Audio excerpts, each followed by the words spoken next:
In this episode, I review the classic film noir, The Asphalt Jungle from 1950.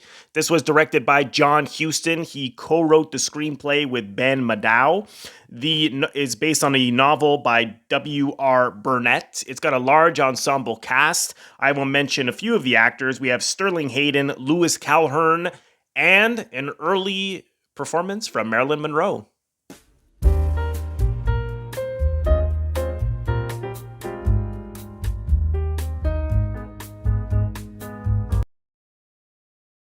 Welcome to Robert Bellissimo at the Movies. This is a YouTube video podcast exploring storytelling on film, as well as interviews with industry professionals who work in film, television, theater, and other areas of the arts. Today, I am, like I said at the top, reviewing The Asphalt Jungle. For those of you who have not seen this film, the plot, according to IMDb, is a major heist goes off as planned, but then double crosses, bad luck, and solid police work cause everything to unravel. I absolutely love this film. I've only seen it once or twice before, watching it again last night. And what's incredible about it is that Houston and everyone involved in this film, the performances, everything, the writing, everything about it humanizes these criminals in such a way as though you feel it brings you to the audience. At least my feeling was that I felt for so many of the characters. It's a really empathetic look at their choices. But at the same time, not being soft on anyone, because at the end of the day, they're all breaking the law, most of them. And with the exception of, the police commissioner is what I mean. Everyone else is pretty much a criminal in this. Even there's even a crooked cop. And that's what's so incredible about it. And what I was thinking was, how do you do that with people who on paper are bad or doing a lot of bad things? And I think the film does this in a number of ways. I mean, first, I just want to mention that it's a very thick plot, and it's a heist, it's a jewel heist gone wrong, and everyone gets caught. Spoiler alert.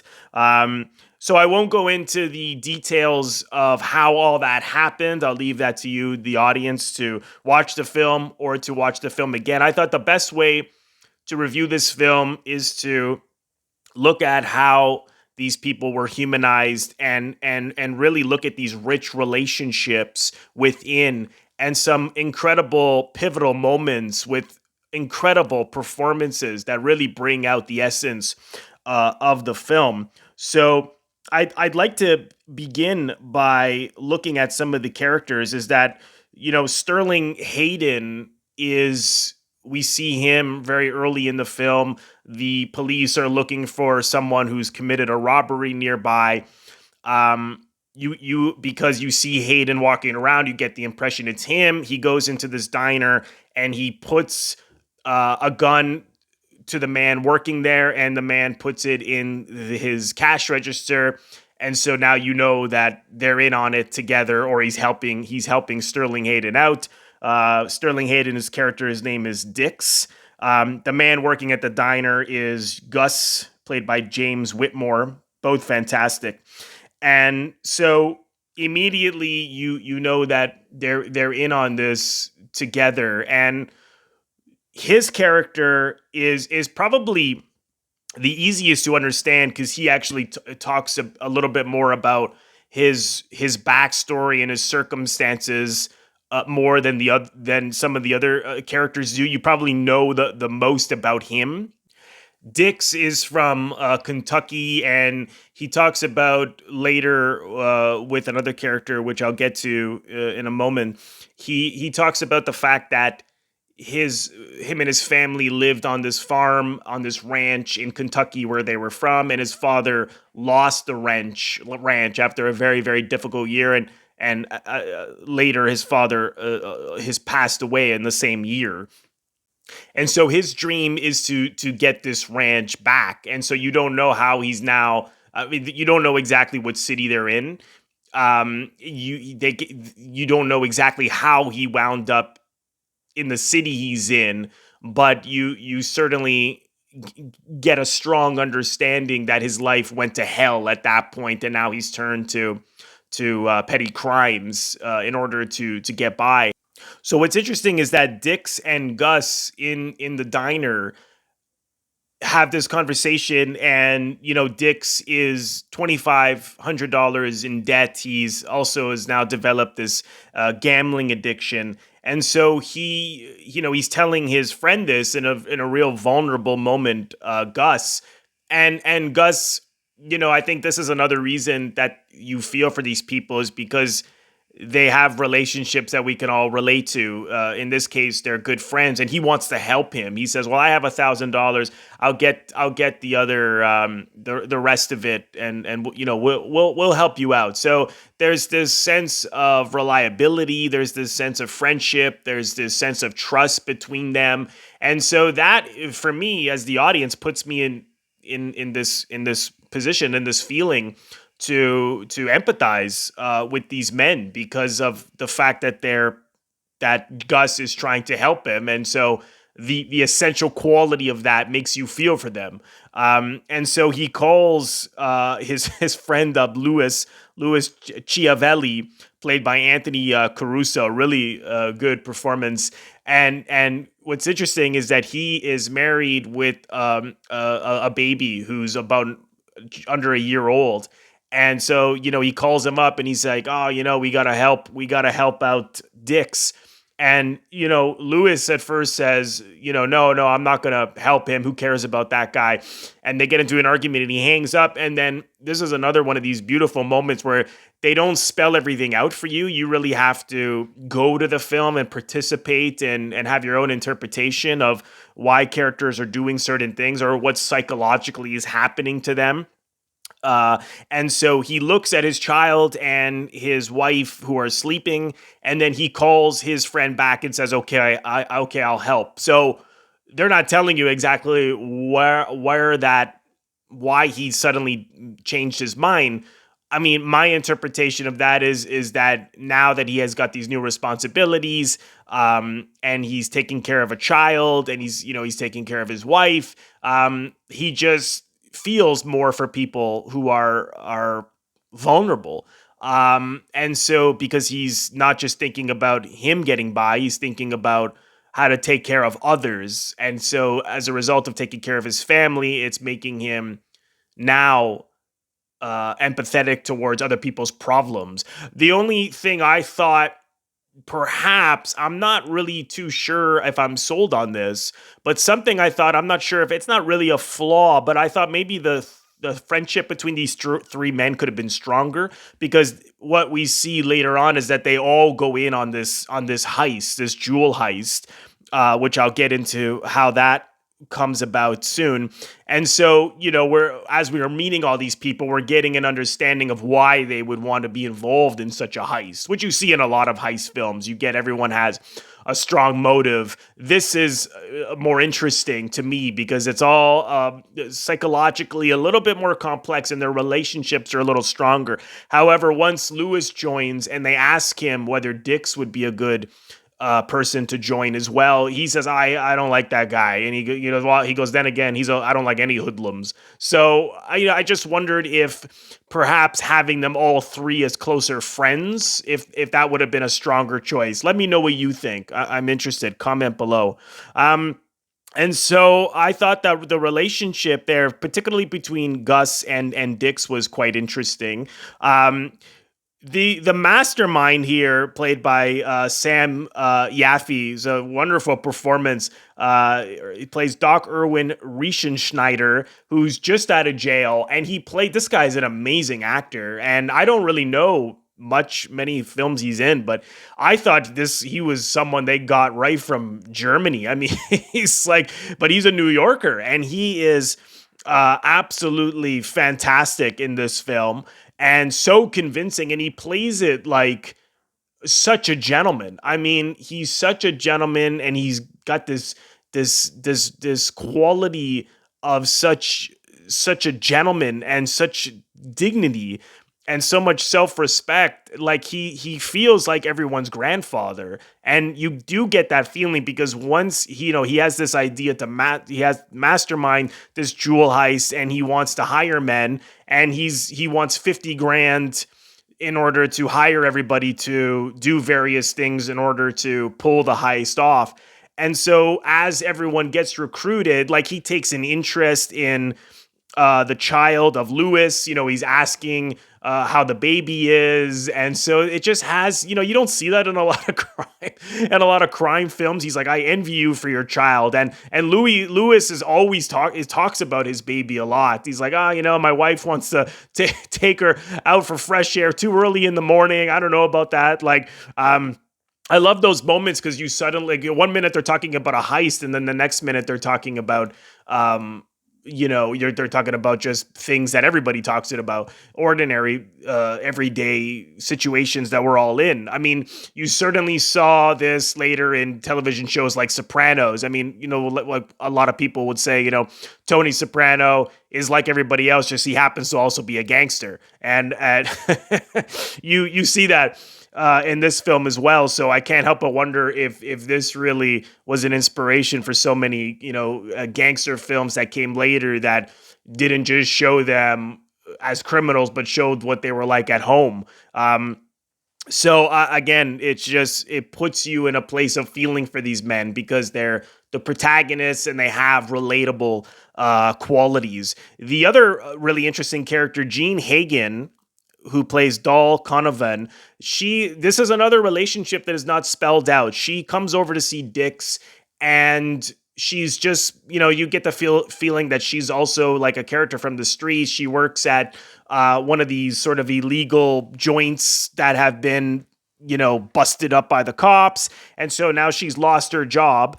And she asks Dix to stay, and he's hesitant at first, but then he says yes. And you get this feeling that there's this affection between them and love between them, or interest at least, but they just can't quite do anything about it. I mean, she stays over, he sleeps on the couch. She leaves the next day because a friend of hers says she can stay at her apartment because her friend wasn't there and the rent was paid for another month at least, or something along those lines. And they kiss goodbye, but it's awkward. Like, he kisses her on the mouth, but there's something awkward about it. Even when she first comes in, he lights a cigarette and takes a drink, and she has sort of she looks offended to me anyways. I think I took that as because he didn't offer her one, perhaps. So she's not sure how welcome she is there. Again, they're not spelling everything out for you. These are all done with looks, and cutting between back and forth between the two actors and based on what they're doing. So I love that. It's really beautifully done. But she clearly, just going back to Doll, I mean, she clearly loves Dix because then, later on when everyone begins to get caught, I mean, she does everything she can to save him. And then I'll get to the ending soon. Again, this is all spoilers. So if you haven't seen the film, click off, watch it, and come back and hear what I have to say. But I'll get back to Dix. There's also, the other character, Cobby, who gets is part of this mastermind, who also, of course, gets caught. They all get caught by the cops. Again, watch the film to see the details of how that all came about. But what's interesting, I even felt for him, and he runs this illegal. He's like this this very nervous kind of guy, and sort of a slime ball, and so he is part of this, organizing this.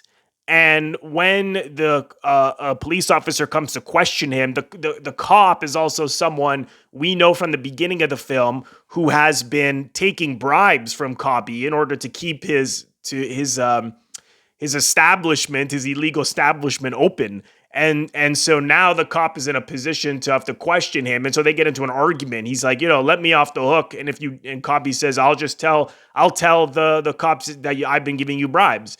So, and then, the cop doesn't care, and he starts to smack him around, and he goes, wait till we see what the other police officers will do to you in order to get a confession that you're involved in this, because he's a weak guy, and just a few, he smacks him around quite hard, and then he begins to cry. And again, you can't help but feel for this guy. It's the performance. Like, everything had to work in this film in order to pull this off. The performances, the script, the direction. That's the only way you were going to. Otherwise, it would have just been a bunch of guys going on a heist and getting arrested, and we wouldn't be talking about it today if it didn't have these great human qualities that make you feel for these men, even though they're all doing, pretty horrible, bad things. The other character I didn't get to yet is Emmerich, the lawyer. Also a really fascinating character who they go to him because he's a rich lawyer who's shady, of course, and he's he's crooked. He's a crooked lawyer. And so they need 50 grand from him in order to pay all the guys to pull off the heist. And they also need I had to look this up, what they call a fence. And that's someone that they can take the jewels to in exchange for a lot of cash, like $500,000 worth. And that person is the one who will then sell the jewels. And so they go to him because Cobby said he's the man to go to for something like this. And so he says, yeah, okay, sure.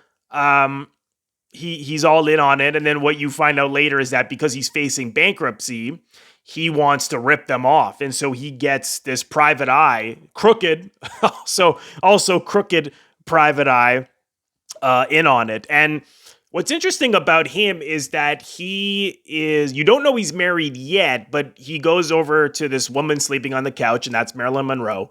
And he's just looking at her. His expression is quite neutral. The camera hangs on him for a moment before she wakes up, because, as I believe I mentioned, she's sleeping on the couch. And so they don't talk, they talk a little bit, and she sits on his lap, and they kiss, and it's slightly awkward. I mean, he seems awkward kissing her, and then she goes to bed, and he calls her a sweet, oh, what a sweet girl. And then, so you're like, okay, what's this about? She's also calling him uncle, and he's like, don't call me uncle, but he's like a sugar daddy. I mean, so he then a little later goes to see this other woman, and that's his wife, and she's bedridden. And this is a wonderful performance. I just want to look up the actor's name here. Dorothy Tree played his wife, Mae Emmerich. And again, this is all done with the actor's behavior and little things that they're doing, because she wants to play cards with him. He's like, I got to go out on business. He seems concerned about her, but as he says, like, she's like, sit with me. He's like, I don't know what you want me to do. And so because she's got sick, again, they're not spelling things out for you. So because she's gotten sick, is that why he's now cheating? Has he always been cheating? You certainly get the impression that she knows something's going on, because later on when he comes to see her, she combs her hair to fix her appearance. And they have a good time playing cards together. So again, you then feel for him, even though he's such a scumbag. He's a crooked lawyer. He's cheating on his wife. But just this scene of them playing cards, which is done really briefly, and the fact that he's got a sick wife, he's facing bankruptcy, you can't help but feel for this guy. It's amazing the power. Richard Linklater said this about this film. Just the power of cinema, that they can make you empathize with, so many characters, so long as you take it from their point of view and see why they're doing what they're doing. It's all so wonderfully done. They even find a way to empathize with the corrupt police officer, because John McIntire, who's probably the only really good character in this film, who right off the top is out to catch criminals and do his job. And once the crooked cop, he has no choice but to bring Cobby in, and even though Cobby's going to spill the beans on what happened, the fact that he's been bribing him, he is now being investigated, and so he's facing reporters, the commissioner, and he goes, well, 99 out of 100 cops are good. They have to face so many crimes every day. It's good. It's bound to rub off on some of them. And then he turns on the phone call, the intercoms of all the various phone calls coming in of crimes happening every single minute, robberies, rapes, murders, and he goes, "If we weren't here, you wouldn't have anyone to call." So he's got a point. I mean, there's gonna be some bad apples. Is it only 1 out of 100? I mean, for all this is 1950. All we know now about various police corruption since then. I'm no expert. I don't know if it's just 1 out of 100 that's bad apple, but I thought that was interesting how they even found a way to empathize with that character, the crooked police officer. The interesting thing with Louis is that he winds up getting shot at the heist by the security guard. Dix punches the security guard. The security guard's has a gun, and the gun goes off and shoots Louis. And so they're trying to help him. They get a doctor over to his apartment. That's Gus does that. Great scene with his wife Maria, played by Teresa Celli, and she doesn't actually know what they did. And so he's making up all kinds of lies, Gus. And so they're waiting for the doctor to come. And again, that's where the noir comes in, the anxiety of waiting for this doctor. You're on these guys' side, whether you want to be or not. And so later on, when they're tracking down all the criminals, the cops come and bust open this door. And there's a priest there and all these people. And as the police go in, it's Louis' funeral. And his wife's crying over him. I mean, you couldn't help but feel for the fact that here's this guy. Yes, he was a criminal, but he had a wife, he had a child, he was taking care of the child and his wife, and now he's dead. And your heart goes out to Maria because now she's alone with no husband and a child. The scene later on with Marilyn Monroe, when Louis gets Emmerich gets arrested. He commits suicide, and he leaves a note to his wife saying, he says something along the lines of, I can't bear to face you for everything I've done. So again, these things that he's experiencing, we all experience: guilt, regret, doing the wrong thing. He's a guy that made one too many mistakes for way too long, and he's paying the price. And right before that, actually, the alibi he gave the police when they came earlier was that, because they said, "Where were you when these crime happened?" And he said, "Oh, he was with Angela, who Marilyn Monroe played, from 11:30 to 3 a.m. or something along those lines." He calls her and says, "When the cops come, tell them I was with you at between those 2 hours." So sure enough, she does. And then later, when now they know what's happened, they bring her back and they say, "Tell us the truth." And she doesn't know what to do because she actually does have strong feelings for Emmerich. She's not just, even though they're talking about, going on vacations together, and clearly the fact that he's rich is appealing to her. That's where the femme fatale comes in. She also has feelings for him, and she's looking at him, not knowing what to do. And Emmerich says, "Just tell them the truth." And so she does, and she begins to cry. Apparently, this scene was, I read that Marilyn Monroe said this was one of the best acted scenes she ever did. And it's really wonderfully done, as she then says goodbye to him. And she goes, "Well, I guess we're not going to be able to go on that vacation." And then he says, "You'll have plenty of vacations." And it is sad. I mean, it is this 1 minute they were planning a vacation, the next minute she's never going to see him again, and he's about to commit suicide, and that's the end of it. So it's bleak. I mean, it's noir, right? It's so bleak. Huston utilizes, because it doesn't have a lot of the German expressionism, this film. It has more of a documentary approach to filmmaking. He was highly influenced from the Italian neorealism, and he also had made documentaries himself, Huston. And so he utilized this documentary approach, and sometimes there's not even any cuts, and he was able to do this by utilizing both the foreground and the background and having action happen at the same time. For example, in this diner scene with Dix and Gus,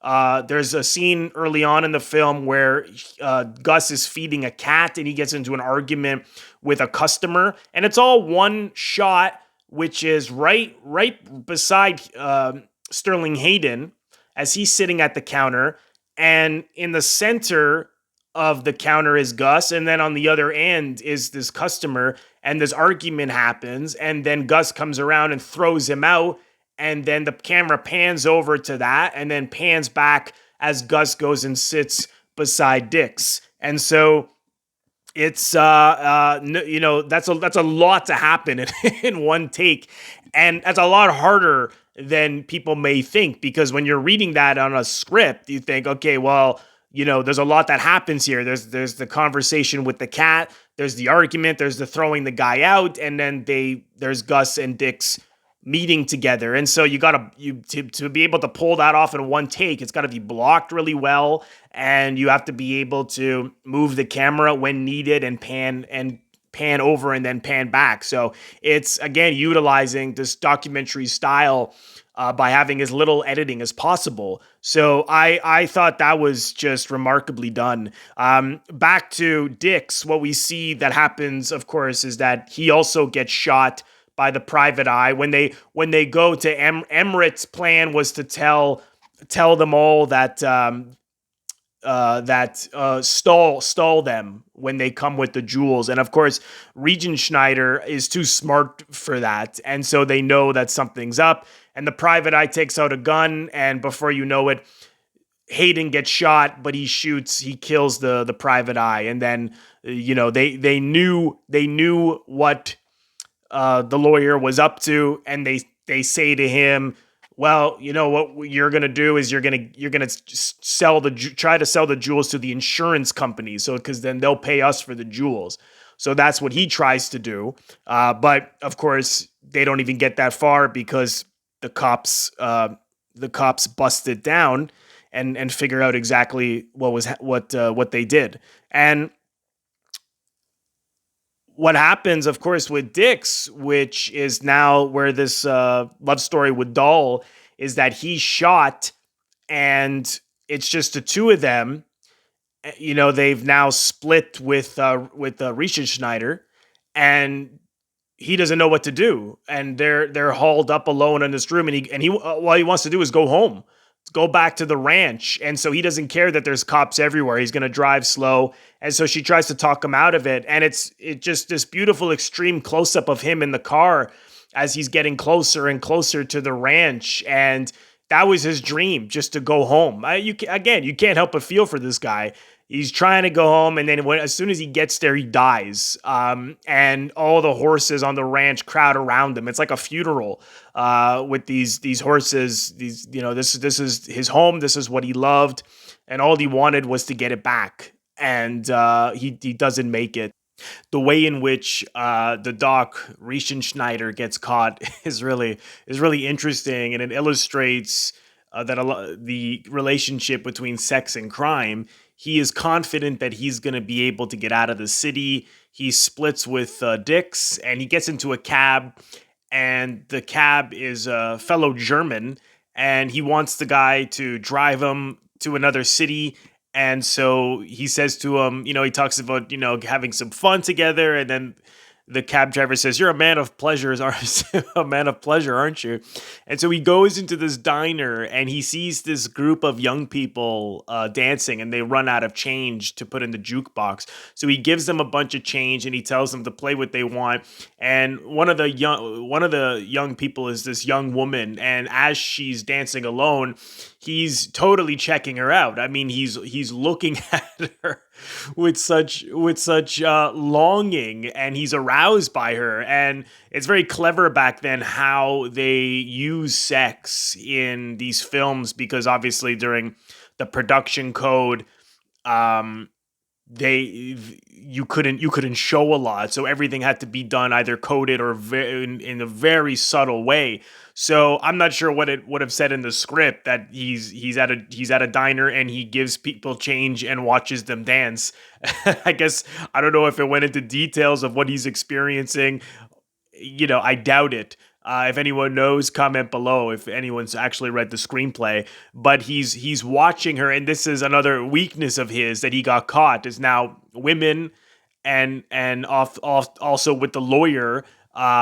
greed. And so, that's that greed in women was Riesenschneider's downfall. And so he's looking at this young woman dancing, and it's, directed and framed so beautifully by Houston, because not only is she dancing, every now and then she's getting closer to the camera where you just see her body. And so it's you're looking, it's not exactly a POV shot, but you're getting a strong sense of how he's experiencing her and what he's focusing on. And every now and then when it cuts back to him, he's looking lower as he's checking her out.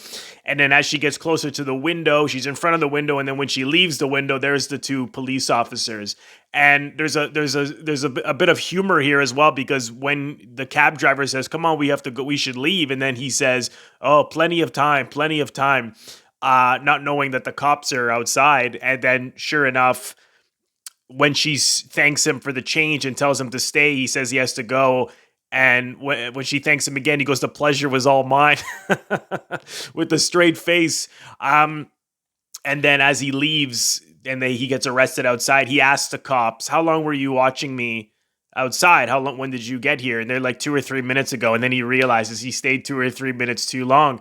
He let he let this woman that he wanted to check out and get aroused by keep him there when he should have been moving. I mean, for that moment, it's a moment of weakness where he forgot what he was supposed to be doing. But I thought perhaps there was an element of longing for his past there.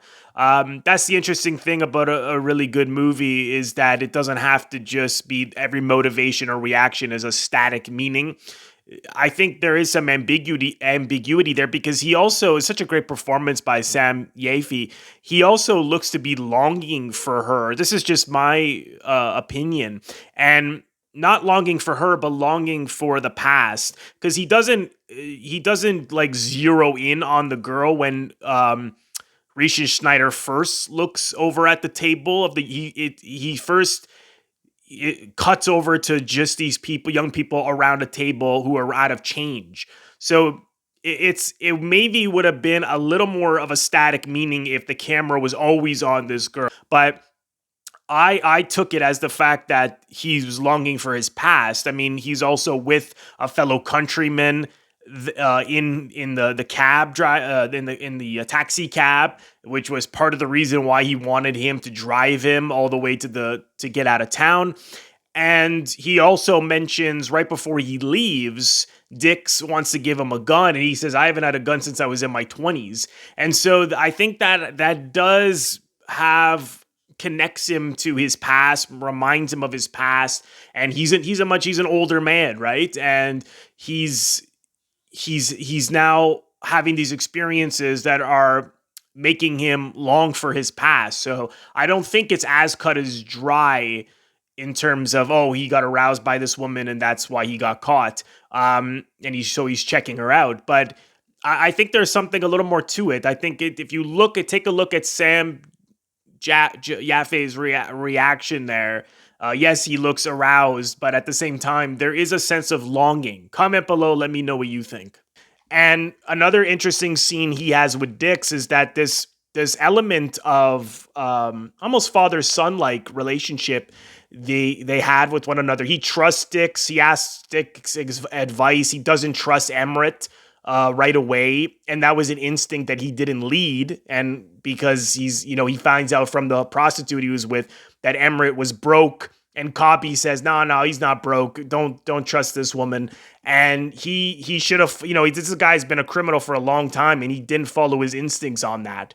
And the only reason he didn't, later on, he gets hit by a police officer when they were trying to escape with Dix, and so he gets hit by the cop and his head is bleeding. And so Dix is wiping the blood off his head. It's a very tender moment.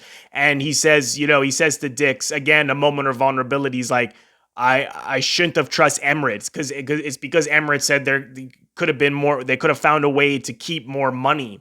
And so from the jewel heist, and he goes, "Those my moment of weakness was greed." So he has these moments of weakness was greed, and then the longing for better times when he was young. And when you're I could only imagine if you're gonna pull off some kind of a heist, you better not get caught up in any kind of feelings or anything that's going to distract you from your objective.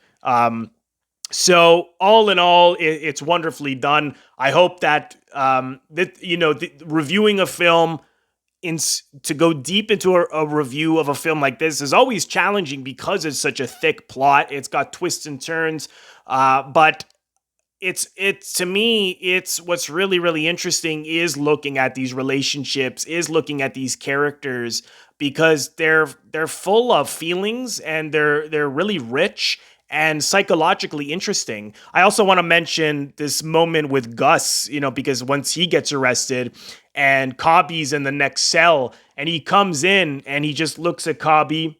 He looks pretty calm. He turns, and then he just grabs Cobby's head by the bars and starts calling him a fink over and over again. Such a good performance from James Whitmore. I'm sure a lot of people would recognize him from the Shawshank Redemption. Everybody is absolutely fantastic in this film. So if you haven't seen it, I highly recommend checking it out. Thank you so much, everyone, for watching. I hope that you've enjoyed this review. I want to thank all of my members on Patreon. If you're interested in becoming a member of my Patreon, head over to patreon.com/Robert Bellissimo at the movies for full details. And lastly, if this is your first time here, please consider subscribing by pressing the Robert Bellissimo at the movies logo. You will see it floating above my head in the top left corner to your top left in just a second. Just click on that and then click the bell in order to get a notification every time I release one of my new episodes or when I go live. Thank you so much, everyone. I will see you in the next episode.